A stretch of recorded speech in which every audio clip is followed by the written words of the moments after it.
જય માતાજી મિત્રો, અમે આ છે ફરવા બગીચામાં ફરવા. તમે જોઈ શકો છો કેવો છે બગીચો.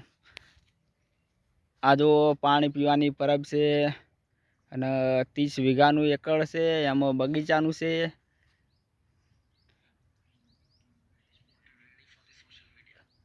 આ ક્રિકેટ રમવા માટે મેદાન છે.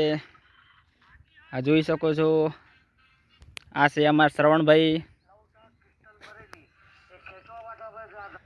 શ્રવણભાઈ, હા ભાઈ અમે ઝાડ કાપવા આવ્યા હતા હા, અને વિહોમાં ખાવા બેઠા છો. કોણ એમ ચેવો બગીચો ચેવો છે? બગીચો સારો છે એકદમ સરસ. હા સરસ એકદમ. કોઈ તકલીફ બીજી પડી નહીં? ના તકલીફ કોઈ પડી નહીં.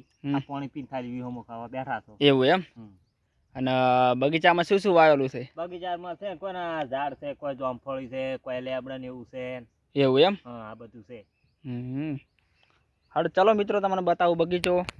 આ જોઈ શકો છો કે આ છે જામફળી છે, આ આસોપાલવ છે મિત્રો. અલગ અલગ ઝાડખા વાયેલા છે.